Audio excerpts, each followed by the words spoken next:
Call the meeting to order. We all rise for the Pledge of Allegiance. I pledge allegiance to the flag of the United States of America and to the republic for which it stands, one nation, under God, indivisible, with liberty and justice for all.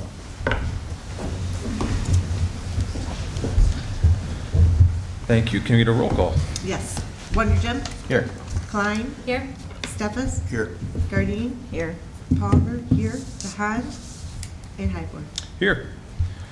Please note, as a courtesy to members of the audience and the Board of Education, please silence your cell phone. Public will only be able to speak during public comment if signed up. I have one form. Any others? All good. Thank you.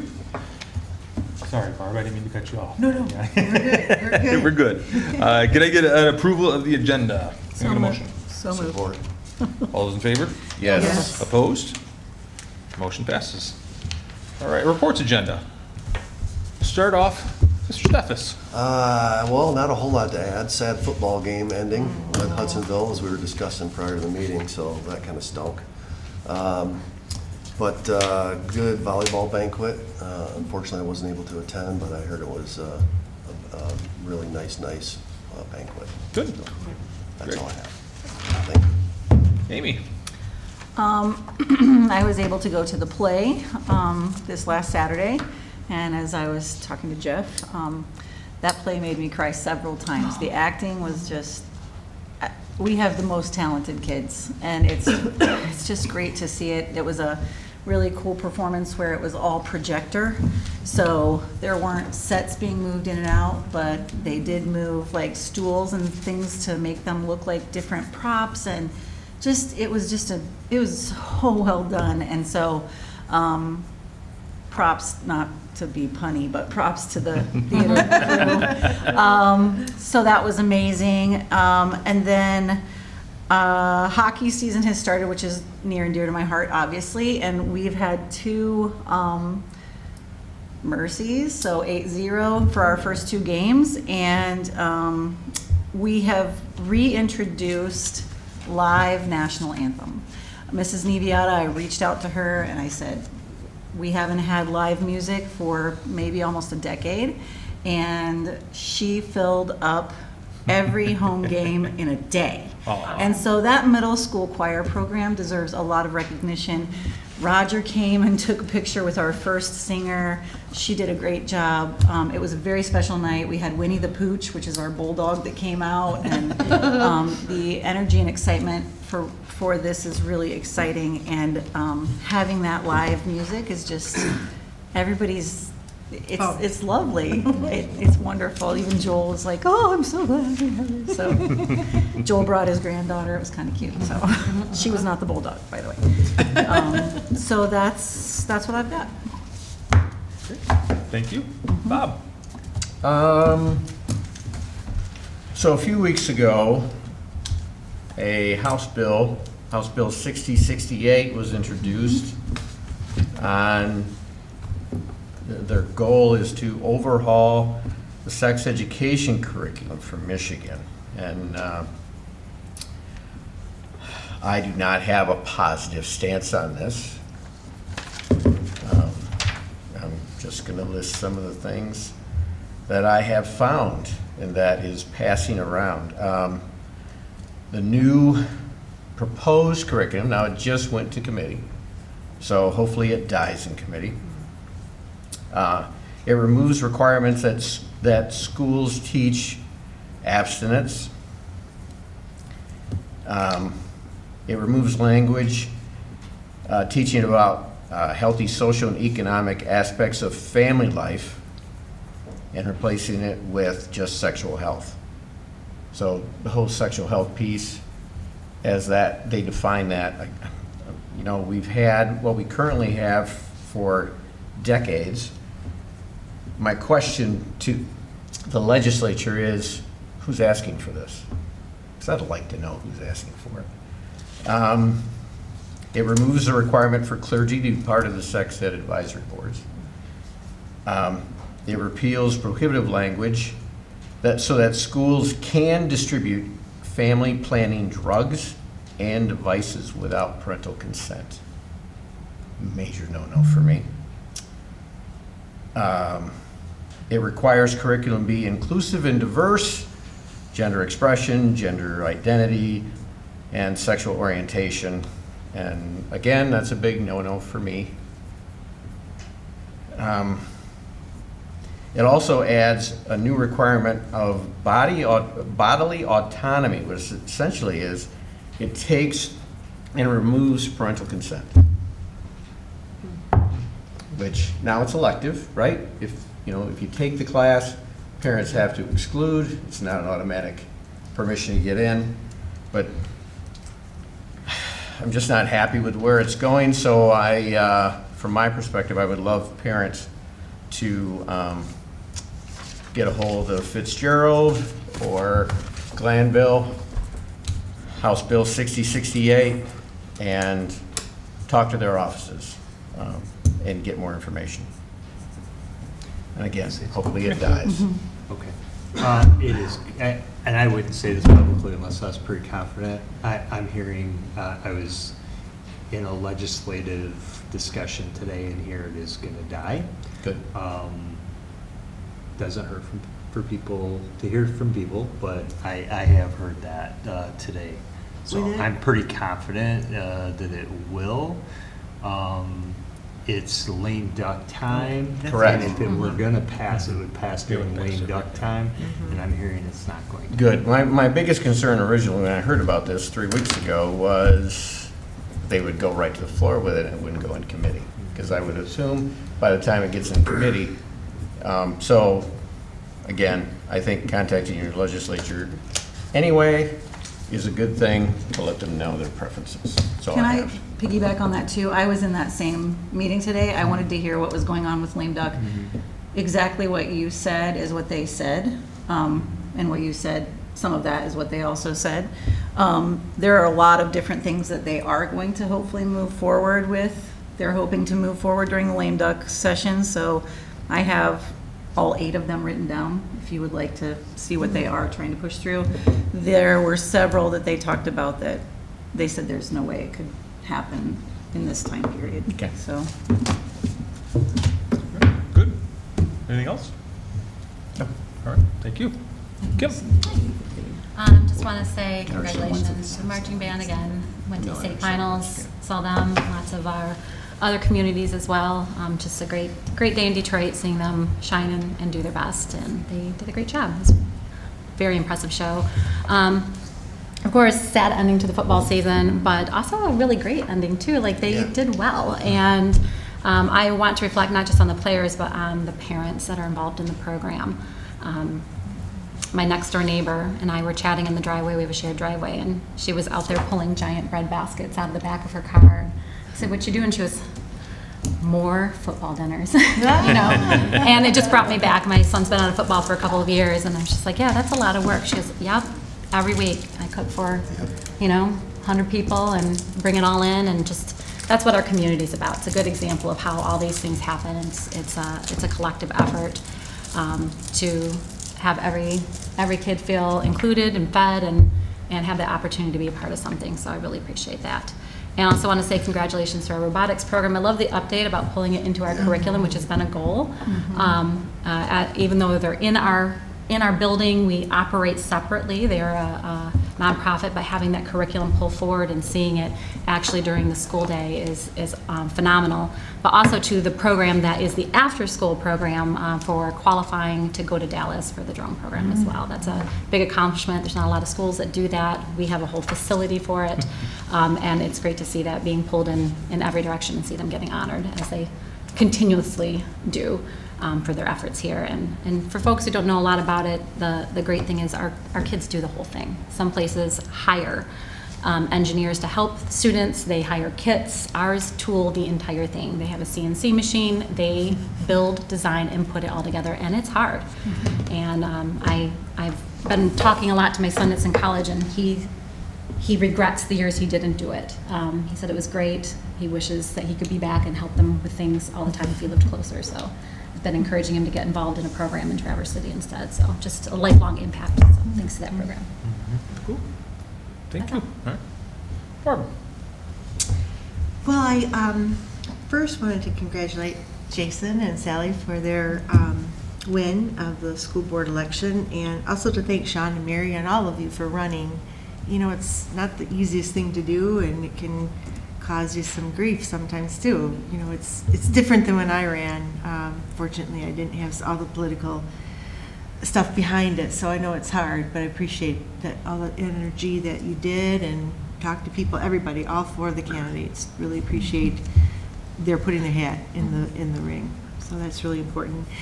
And lastly, I wanted to mention and say how great news this is. Every one of our elementary schools and our middle schools are named a U.S. News Best School for 2025. I think that's just so amazing. Of course, our high school was named to the list in the spring, and you say in here Oaks wasn't yet eligible, but I think we should really take honor and pride in that. And I want to thank the parents and the students and the teachers and, of course, administrators and everyone that has made that happen. You know, some of us are in the 15% of the middle schools. I mean, I just over everything that you wrote about the schools and our accomplishments was so overwhelmingly awesome. So, congratulations. That's all. Great. Yeah, so echo that. I mean, if there's any way we can shout that from the rooftops any more than what we have, I mean, that'd be fantastic. I mean, that's just a great unusual, right? accomplishment. That's the Yeah, other part of that's it. That doesn't happen to every school in a district. Right, absolutely. So, so yes, congrats again on that to everybody at all the schools. I do want to take a moment, just thank the community for the support in the last election. So, you know, hey, it was a long, 3 months or so, or 2-3 months, but we got through it all, right? So, onward and forward. Went to the Grandville football game. Yeah, I mean, you talk about just a lesson in resilience for that team, right? I mean, it's to start 0-4, and then to be able to bounce back and have the year they had, and then to beat Rockford after having lost to Rockford early in the year. So I mean, it was pretty cool for those kids to see. And just like I said, just a great season. And at the end of it, I hope they learned a lot from that. So I was able to go to a couple different honors orchestras, band things. The Meyer Music one was here a couple Fridays ago. But before that, we went to one at Kelvin, and I can't remember what that one was for. But I just wanted to comment, you know, a couple items here on our music program. And I think just how lucky we are with our music program and how fantastic it is. Because we were there and the wind ensemble for Kelvin played beforehand.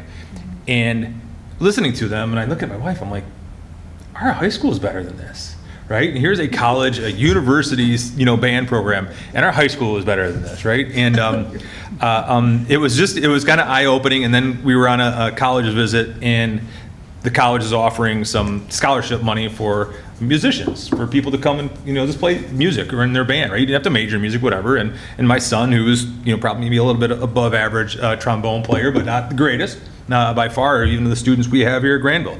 He didn't have time to put together a I can't remember what they call it, but just a piece of music. So he just used something he did from his the honors program, and they were like, "This is fantastic." And one of the guys was he did the program for the Cleveland Symphony, and he was the horn leader or whatever you want to call it for the Cleveland Symphony, and the other guy did the jazz band out of Cleveland, the director. And so it was just really kind of, like I said, eye-opening to see the level of instruction that our kids get for the music program. It is really kind of cool to see. So just a shout out to the band program there. Just really good testament to them. Is your son going to go to Cleveland and play? Yeah, I don't know about that, right? I mean, Scott and I have been talking about that. I'm not sure. We'll see, right? There's a little bit of cost issue down there, but we'll figure it out. So that was great. And then just did go to the play as well. And just a shout out to Ren Johnston. They just did a fantastic job. I mean, that was such an incredible show. And I learned, you know, that moving of the props, right? It's called blocking. I didn't know if you knew that, but I'm just going to tell you that's what it's called. I learned that today. Thank you, Jeff. But no, that was just incredible. I've never seen a play like that where you just have this open stage and it is constant movement, and you're not changing the sets, you know, but they're changing the blocking of everything. It was just really kind of cool to see. And I got a chance to talk to Brian, because I always talk to Brian whenever I go to those performances, and he was telling me the projection they had set up, it was really kind of cool. And again, testament to our facilities teams and everyone we have here at the schools. They had 3 projectors going. They borrowed 2 from what they were going to be putting into Oakstown to use there, plus the one we bought a couple years ago. And it was pretty bright in there. I mean, it was pretty bright. They showed. He's like, yeah, but Jason, we only have the big one. The bad boy turned up to 17%. He said, that's how good a quality this image is that we can get off this thing. So he was pretty happy about that and pretty excited about that. But like I said, everyone just did a great job. And like I said, a very complicated piece. And like I said, Ren's ability and the emotional level and range they showed was just fantastic. So it was pretty cool to see. So, and that's all I have. So, Okay. yeah.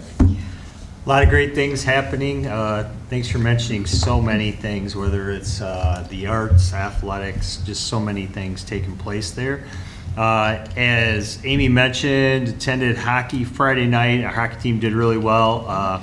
Middle school choir, Ella Baker, as she mentioned, she did such an amazing job with the Star Spangled Banner. Wow. I mean, it was amazing. So just again, a great night to kick off really the winter sports season, if you will. Also would like to congratulate water polo state champs. They won the state championship this past weekend, so congratulations to our guys that are part of that. Today, many of us participated in what's called Listen, Learn, Lead. It is a student-led conference, and when I say student-led, I mean they planned everything, they presented everything, organized it all, and it was just incredible. Grandville had 2 students part of that, Ella Cucci and Germaine Kaur were a part of that, and they decided their focus, the students decided their focus was going to be on safety, engagement, mental health, and belonging. And they, again, determined that on their own. They had videos on each one, and then they had a panel that would talk about it from a student perspective, each of those. So very insightful. I was telling Jason at the beginning, and something I never really thought about. One kid said, you can be included. You can be a part of a team, or somebody says, hey, why don't you come hang out with us or whatever. He said, but that doesn't necessarily mean that you feel like you belong. He said there's much more that goes to that. Having that connection with people and seeing the purpose and how you fit with that purpose, and really, it's something that you want to be a part of, that you yearn to be a part of, and that's when you kind of have a sense of belonging. So I thought that was very insightful, but they talked about a lot of different things dealing with those 4 areas. It was just really, really insightful. So again, enjoyed that, and that would be something you wouldn't necessarily know about. So, and that's all I have. And just to add on the water polo, Ty Vanderwall Yes. was named MVP of the tournament, if I'm not Yes. mistaken, right? So he's a junior with us, so just a fantastic job by him. Yeah. So Is great. he related to the teacher? Kyle? No, Kyle? no, I don't think so. That's a little more- Related to a councilman, Not that he's the son of our councilman. Yeah, councilman. Yeah. Yeah. And his mom's in the Hall of Fame. Yes. Rhonda. Yep. So anyway, good. Anything else? Anybody else have anything else? Okay. Any old business? No old business. All right, on the consent action agenda. Can I get a motion? So moved. Support. All those in favor? Yes. Yes. Opposed? Excuse me, motion passes. Regular actions items, 5A, Century Park boiler and control replacement. It is recommended the Board of Education authorize Owen Haynes Kimball to issue a letter of intent in the amount indicated to the contractor listed, pending confirmation that all requirements of the contract documents have been met. Upon receipt by OAK of all appropriate documentation, it is further recommended that the Board of Education award a contract to the contractor as specified below. 1, mechanical plumbing, alternative mechanical, for $376,188. DDC controls, train, $176,670, and electrical through Grand Valley Electrical Services, $17,675. Qualified bid package from the contractor specified above, including alternates, totals $577,533. Contingency of $57,053 is included, bringing the project total to $627,586. Can I get a motion? So moved. Support. Let's turn things to Heather, and I believe we have some people to share. Yeah, we do. So for the technical questions, we have Fred Wilkes here, Rob Gulliver, and Jeff Tweest. We are looking to replace our 24-year-old boilers. They're at a 78% efficient level right now with the new Fulton boilers at 96.8. There will be upgrades to the building management system as well, and some of the controls. So Train will be able to help identify ways for us to continue to save money on our energy usage. And I know Fred has been working again with consumers in DTE on rebate dollars. We don't have a firm dollar amount yet, but it'll be somewhere in the vicinity of $3,000.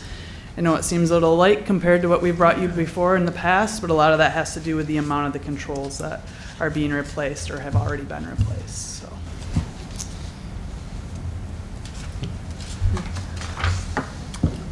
How much have we spent in repairs on those units over the last, say, 5 years? Any idea? I don't. I'd have to look that up and get back to you. Is it a lot? It's not necessarily a terrible amount. Since I've been here for 2 years, I think we've had maybe 4 times that we've called out on the boilers to have them operated or worked on.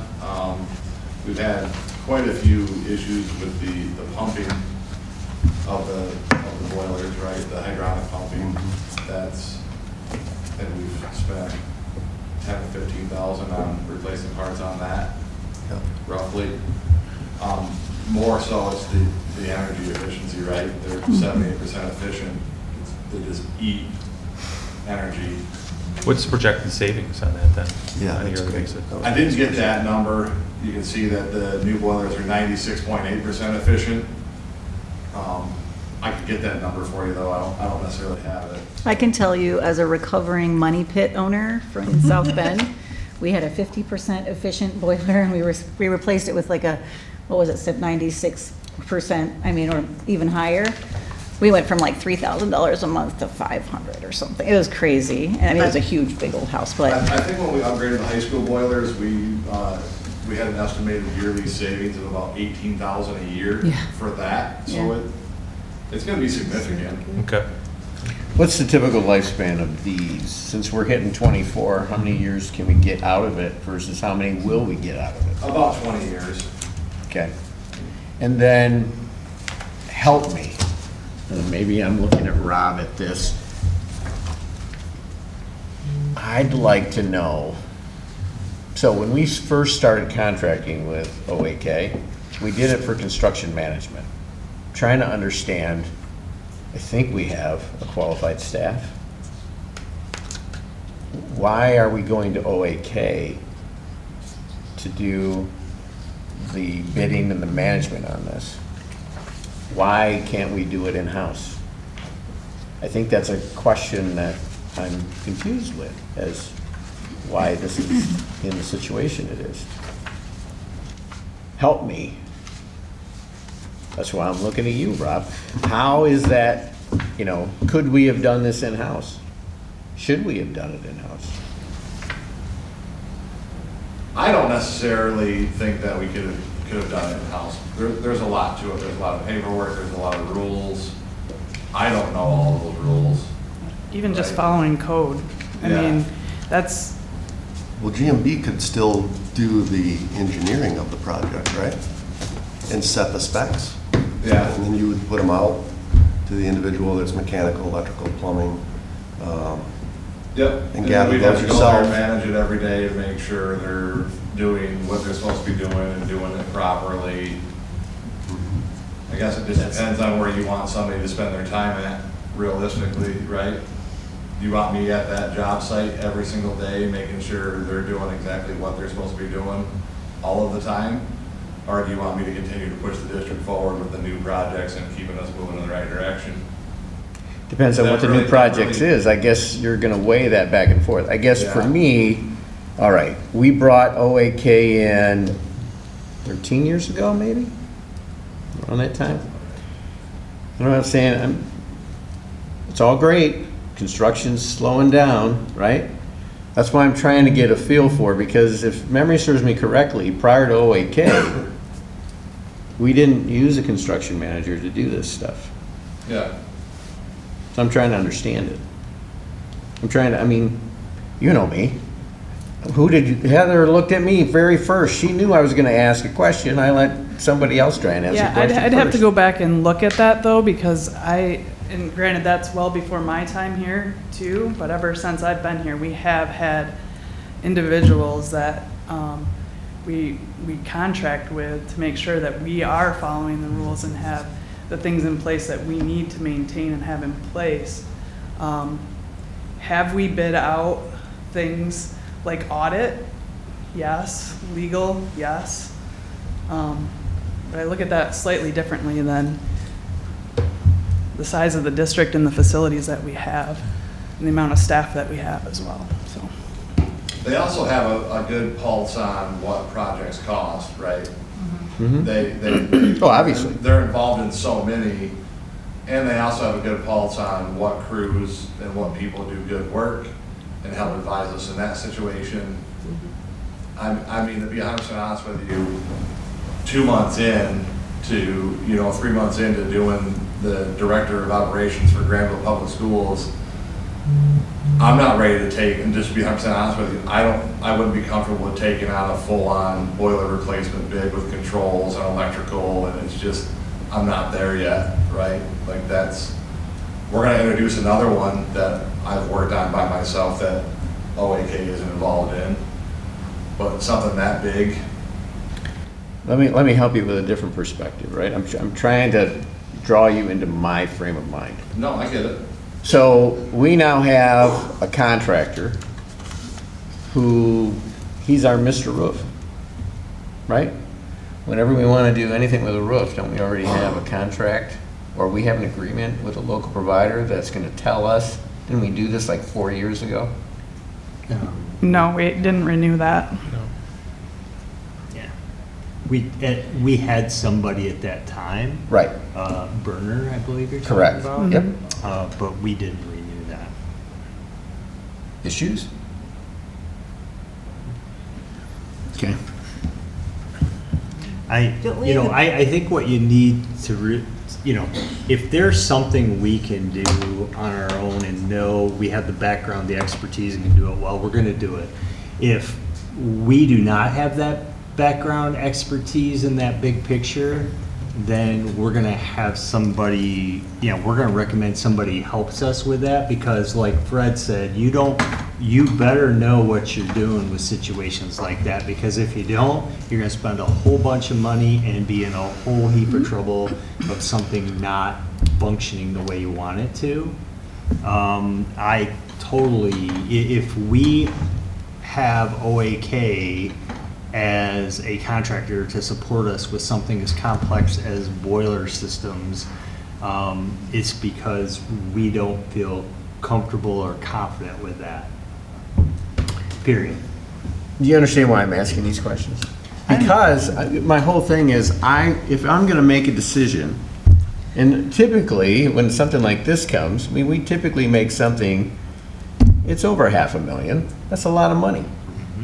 So I want to understand capabilities of our staff, what their core role pieces are, and maybe in my brain, Arlen was doing more of that than I'm realizing that Fred is doing potentially, because Arlen was thrown into it, thrust into it after Jack left, Jack Timmer, and I'm just trying to figure out how all the chess pieces move, I Rob. think there's a lot on of the board. complicated parts and pieces, especially when you look at these type of facilities decisions. And so it's not, boilers are a safety issue too. And we have to do it right. And not every person who is a facilities director is a certified boiler mechanic or certified boiler inspector. That's a whole nother level of specialty that might not exist within a school district. Some have them, some don't. I wouldn't expect you to have that, but I would expect us to tap into those HVAC things. than Arlen was. HVAC is my background. Yeah. Okay. There's So all sorts of the specialties. The boilers, I'm comfortable with. The controls, I'm comfortable with. But to be able to sit down with a stack of prints and look at everything that has to be done to get that project done, Jacob has been studying those prints for 4 months. He knows them inside and out, right? So he knows when somebody's supposed to be doing something and what they're not supposed to be doing. And I can tell you this, they have caught things, I'm sorry to say it, Jeff, that GMB has missed. Just because they know they've done enough projects and they've been in enough places that they know that this should be this. George over at the GEC caught that the door assembly that we were supposed to be putting in was in a fire rated wall. It wasn't a fire rated door assembly. We had to get a fire rated door assembly. We could have put that in. The inspector could have showed up and said, not fire rated, rip it all back out. We didn't get to that point because he was there managing the project every day, poured over the prints for 6 months. I'd be more than happy to do that for you, but I'm not gonna do much else. Yeah. The expertise and the efficiency, I think our district's always made very good decisions fiscally and put their money in the places where we need to get projects moving forward with those things in mind, to keep you focused on all the other many facilities, things that we have going on here. And we have great facilities. And But I that can takes a tell- lot of work. Yeah, and I can tell you that I love Arlen, but he relied on OAK and GMB just as much as I did. I understand that. I went on a project manager before we even hired OAK. Yeah. So I understand that. I'm trying to get a relevance of competency of staff, Yep. their function. We're hiring this out to contractors, what I assume, you know, they're tied to it as well. They've got to be able to sign off and justify what they do for their liability insurance Absolutely. as well. So I'm just trying to see how all the players come into play and the relevancy of whether or not we should have been doing it. Yep. Do you know how long this project is projected to take for the replacement? Is it a week? Is it a month? Oh, it'll be a couple months. A couple months? Yeah. So where are we at with age of our other boilers within the district? I think that was our last, like, kind of oldest set, right? Now, some of them, the middle school, I think, are coming up on, or Oaktown, my bad. They're coming up on 10 or 15 years old now at this point, I think. Yeah, Century Park was the last of anything that was 20 years older. So we're good for 5 years or more to not have to do this again. I mean, my crew tries to do a very good job of repairing boilers and taking care of things and staying on top of the preventative maintenance so that we can make them last as long as we can. You know, that's, Yeah. Maintaining them is one thing, installing and commissioning is a whole different world. oh yeah, because you're not just, it's not like a water heater at home where you're gonna undo 2 pipes and slide the new one in. There's a science to it. I can explain it all if you want, but it's, Well, even the level of controls that go into it. I mean, that's yeah, a I mean, specialty in controls that we're itself. replacing are 20-plus years old too, Right. and we can't necessarily just log in and see them how we do everything else. We have to log into this one program to go to this program to be able to see it. Upon my recommendation, we're gonna do the first phase of control replacement to the major air handlers of that building so that we can see everything in one spot, make everything function the way they're supposed to. And while we updated those controls, we also turned around and made the money that we're spending on variable frequency drives worth it, because now we can control the drives instead of just turning them on and letting them run. Yeah. Whereas before we couldn't. Right. You're convincing me, so, but I just had one other question. As far as, is there a chance that components can be replaced to make our current furnaces more efficient, or boilers No. more efficient? That is out of the question at all? Okay. Yeah, so most, are you familiar with like 90% efficient furnaces Yes. and whatnot, right? There's a primary heat exchanger and a secondary heat exchanger, right? Mhm. It's kind of the similar thing with a boiler. Boilers operate at efficiency on how low you can turn down the incoming water temperature, right? And the lower you can turn that water temperature down coming in without putting the heat exchanger to the boiler at risk, that's where you gain your efficiency. Because a typical boiler in a home will come on, it'll run at 180 degrees all of the time, right? 180, 182 degrees.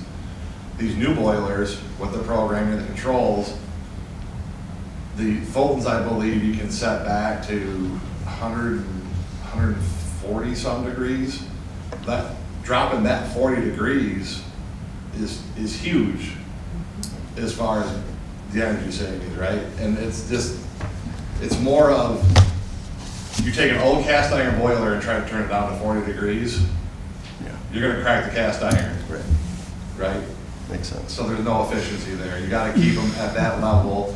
You try to put 100, because if you turn the boiler down to 140 degrees, you're probably gonna bring back 120 degree water to the system after it goes out, gives all its heat off to the school, and comes back to the boiler.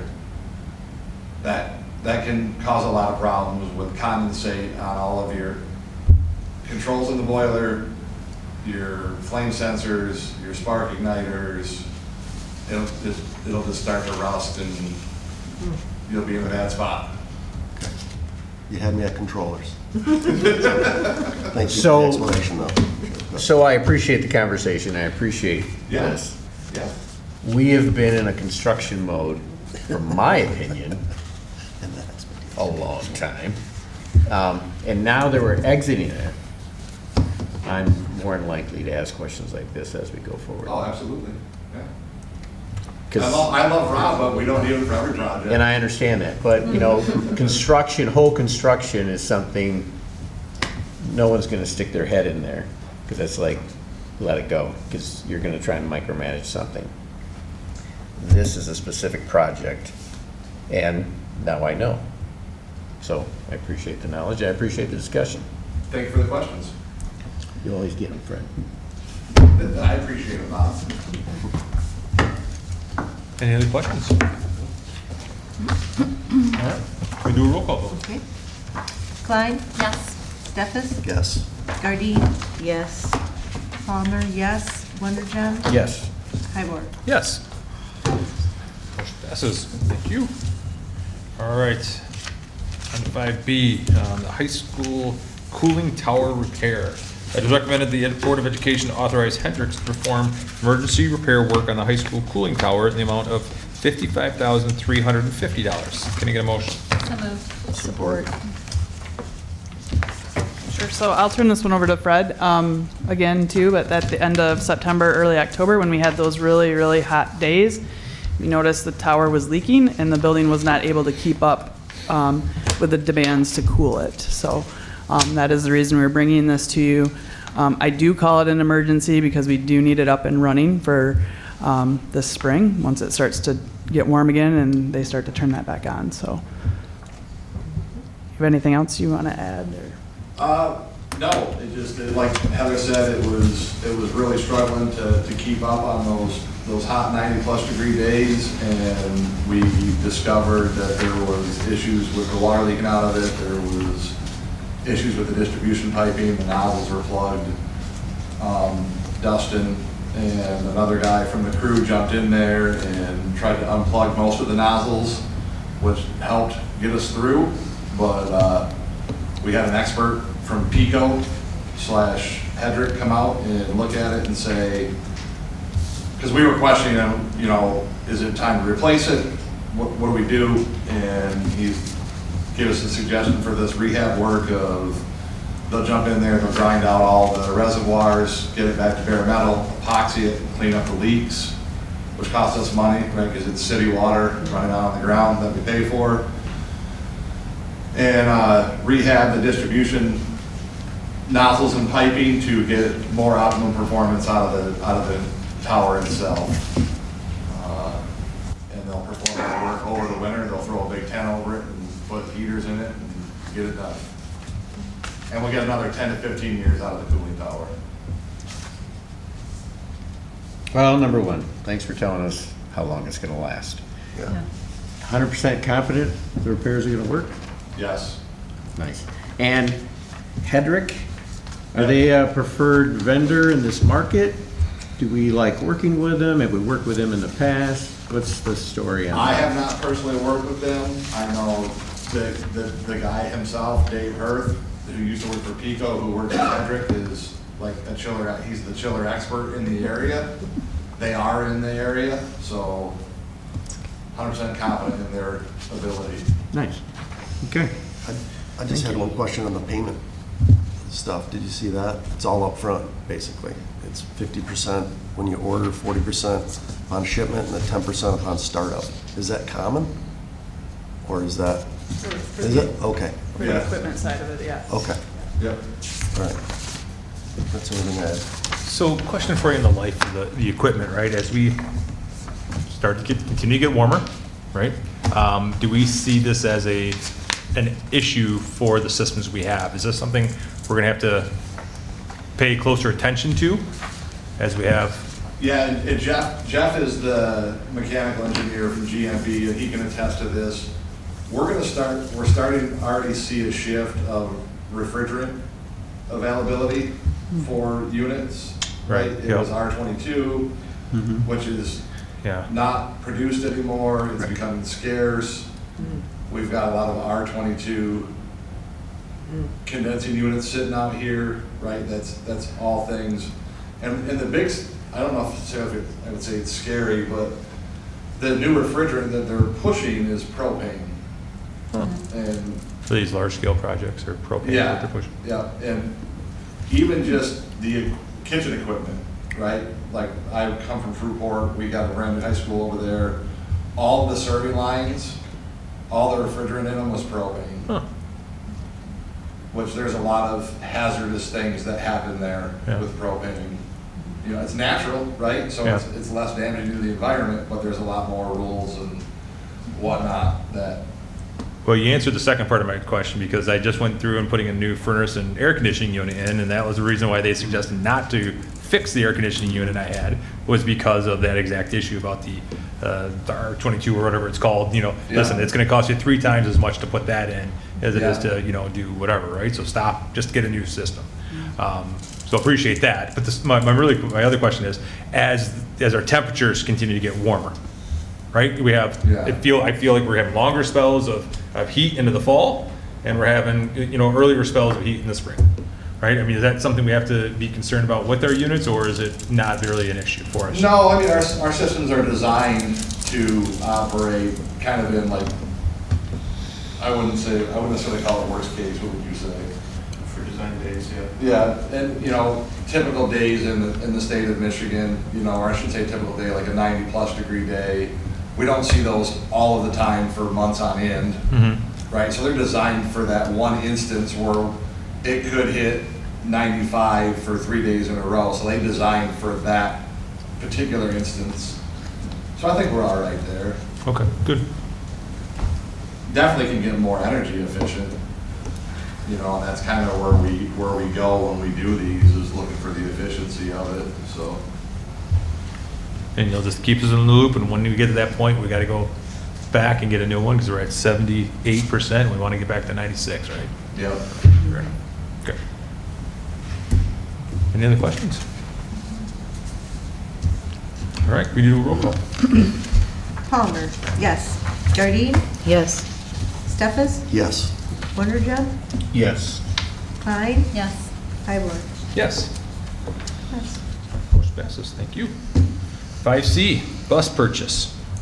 It is recommended the Board of Education approve participation in the Michigan School Business Officials statewide bus bid program for the 2025-2026 fiscal year and purchase 3 school buses from Midwest Transit for $154,454 each for a total of $463,362. Can I get a motion? So moved. Support. So continuing on with our replacement schedule of 10 years for regular buses and 12 years for sub buses, we are again looking to get 3. Sticking with that international body and the Cummins diesel engine with the Allison transmission. I know I'm anticipating one of the questions is, why are we going with the high on this one, and I'm going to let Ryan speak to the exact reasons why, because he has obviously a lot more expertise in that with the mechanics and some of the air systems that these have, along with probably one of the biggest piece is the warranty and the customer service that we have received from Midwest Transit. So I'll turn it over to Ryan. Yeah, so like Heather mentioned, this is just a continuation of our, schedule is, keeping our fleet in top shape. We have that 12-year cycle. One of the things to keep in mind is we benefit greatly from the 10-year warranty. After the first 2 repairs within the first 5 years of making purchase, you recoup the money with that $4,600 warranty that we pay for. Also, when you talk about the body and chassis, Mark and Chris are both wonderful in our department at paying attention to when our warranty dates come up.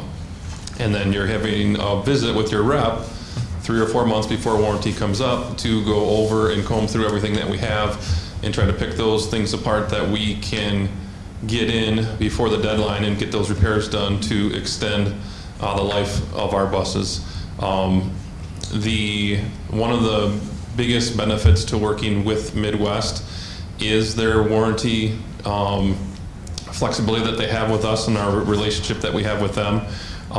There are not a lot of places, districts where they are comfortable allowing the mechanics to do some of the warranty work and send the parts over. And we've worked with them for quite a while, and Mark's got a great working relationship with the folks at Midwest. And so there are mobile techs that come out and do work on our lot for things, recalls and whatnot.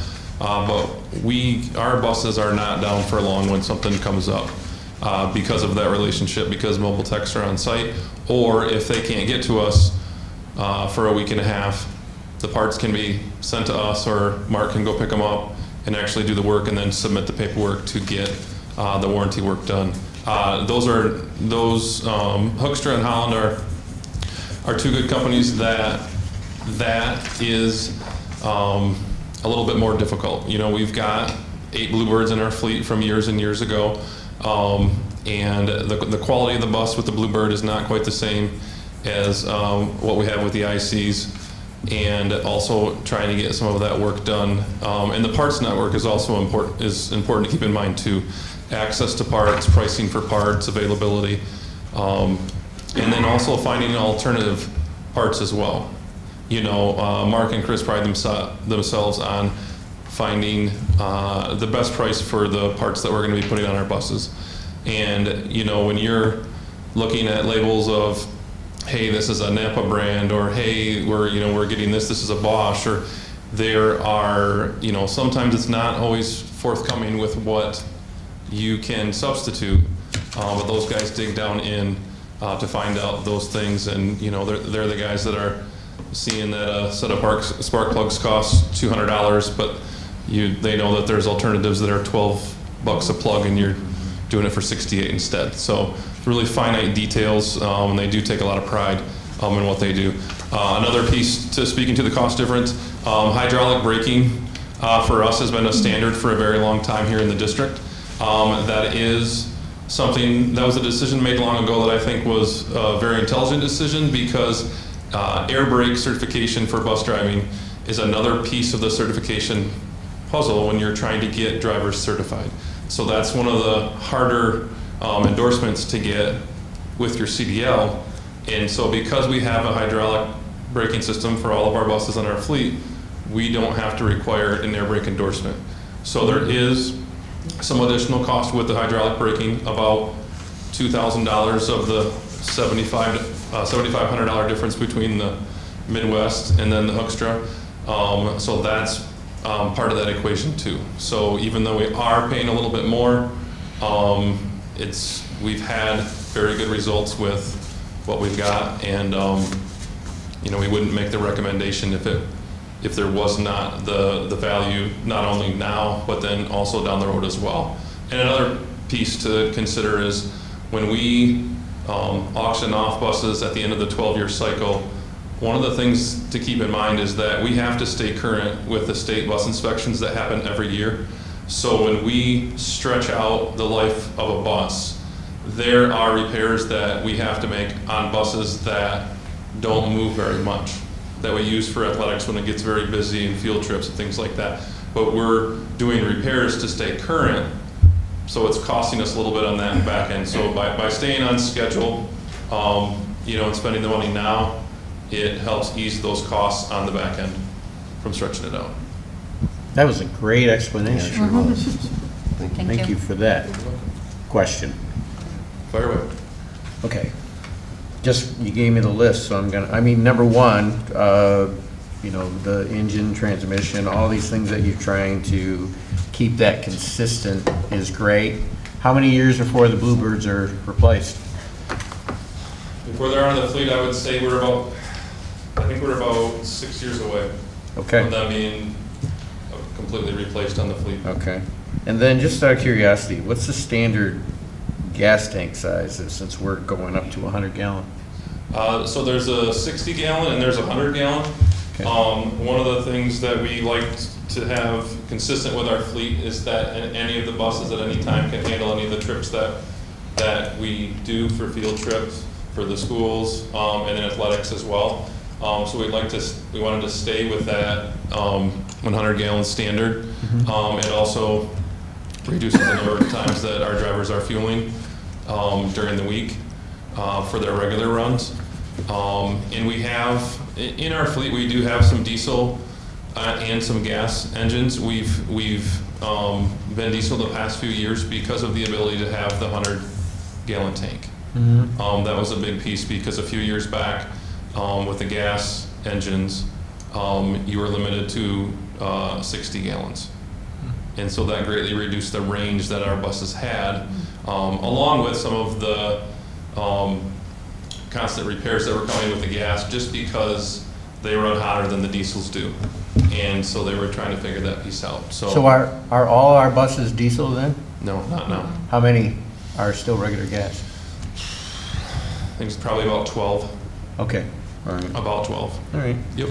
And then under the dealer options, this one-piece black floor, help me understand that. It's a little item, but I'm just curious. So just basically what is rolled out for your solid flooring piece, it's something that's going to reduce leaks when you're washing the buses out, so that the water be able to permeate and get into different areas. Yeah. Yep. And then also just in the event of a fire or something underneath There's nothing the buses loose you don't want. and no one's going to trip. Right. Okay. Yep. Just- Just more of a safety piece in a few different ways. Then the very last option on this is dash air conditioning. Do all the buses have air conditioning, at least for the driver? Or No. it's not on the Midwest, it's on the Holland, but. Right, that's the so question. Midwest is standard equipment now. Okay, nice. With the buses, it becomes standard equipment. One of the things that I really like about the new body style that we have this year, and it would be the same again next year, is in the driver's compartment, a lot of the aspects look more like a standard vehicle now. The older buses, you had so many controls on your side that drivers had to learn, and a lot of them were some simple things that they were controlling that you would in your personal vehicle. But now when drivers get these newer buses, I think it's a more comfortable setting for them to get into, especially when you're training folks that are new. And so you get to control those controls for air conditioning, radio, and so all of those features that you're used to driving a vehicle and having your hand in that space, it gets to travel that way for people that are new. Whereas in the past, everything has had to be over on your left-hand side where all your controls are. So that is a nice benefit for the new drivers that are coming in. But our buses from last year, the 3 new ones that we just received, those have the air conditioning, but it's just in the driver's compartment. So you have about 4 vents that are just to the driver right there that they can control.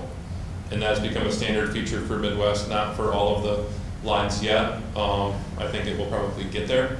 But Midwest, when they started coming out the gate, they just said, this is going to be a standard for us. I hope they continue driving those standardization, commonization, you know, Yes. for the industry. I mean, Joe can probably attest, it's like every police captain and sheriff in the country wants a different setup for their cruisers, right? 100%, yeah. And I never knew there was so much customization you could do for school buses, right? But I hope they continue to drive that commonization, standardization, just because I mean, we're already having problems finding school bus drivers, and, you know, the simpler we can make it for these folks, you know, the better. It's also Yeah. safety too. And it's a safety. Having a muscle memory. Yep. Yes. For sure. Yep, so, good. Thanks. Any other questions? No. Let's do a roll call vote. Okay. Klein, Yes? Gardine, Yes. Wondergen, Yes. Palmer, yes. Stefas, Yes. Highmore, Yes, pass. great, thank you. All right, on to public comment. We have one form for public comment. Just as a reminder, you will have 5 minutes in this claim. Thank you. We have one comment, or one form filled out for Jeff Johnston.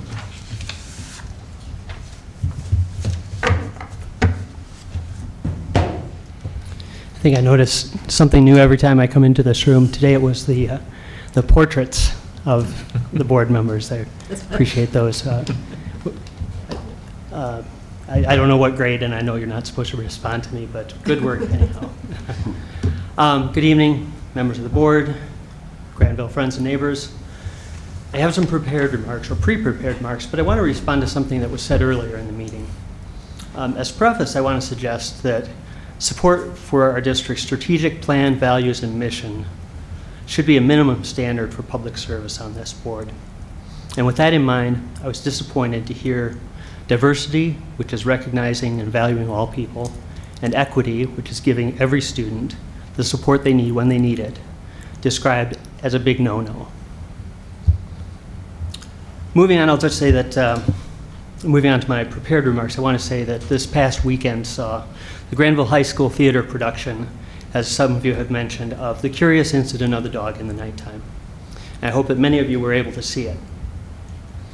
Besides showcasing tremendous skill and sensitivity by the cast, crew, and directors, this performance was a timely reminder that each person has value and deserves respect as they are. And I would hope everyone of all political stripes, of all faiths or no faith, agrees with that.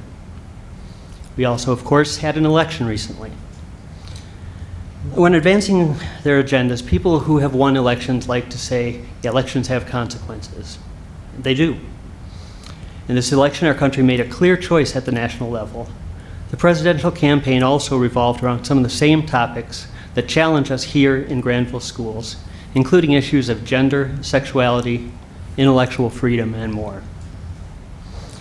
I would expect some people and organizations in the coming weeks and months to leverage that national outcome to argue for their positions at the local level, including before this board. When that happens, I ask you to remember that Grandville voters faced two clear pathways for the future of this school board. They chose decisively two candidates who campaigned on a platform of dignity and safety for every child. Two candidates who will assume and continue their roles and responsibilities seriously, skillfully, thoughtfully, and yes, respectfully. Much is said these days about freedom and liberty, including by some who use those terms as cover for being disrespectful or even abusive. Well, there's a saying I think we've all heard, that your freedom to swing your arm stops where my nose begins. We're not free to punch people in the face. Even figuratively, it's not a good look. Lifting up some people by pushing others down is not the answer. Defending some people by arguing in essence that others should hide or disappear is not okay. Insisting that you can assign or define another person's identity is the height of arrogance. I have great respect for the approach that Superintendent Barrett outlined at a recent meeting. He noted that our district has already resolved challenges around students' gender identity, respectfully, discreetly, and with parents at the table. Now, issues around gender, sexuality, sexual identity and expression, and exposure to challenging ideas are not easy for everyone. If they were, we wouldn't call them challenges. I don't have answers to every question raised around these issues. I'm still processing. Many of you may be too. And if so, the principles our district and each member of this board have committed to, displayed on the walls here, are instructive. 1 minute. We are called to face these questions with respect, compassion, humility, and grit, in a spirit of equity, diversity, excellence, and learning. We commit to provide safe, positive, innovative, and engaging learning environments for all. We believe in the value of inclusion of all individuals. We will prepare students to be ethical citizens who understand and respect different cultures and diverse populations, who are relentless, creative problem solvers, who lead. Our job is to facilitate that leadership. It may not be easy, but it's important. And I hope each one of us will prove up to that challenge. Thank you. Thank you. All right.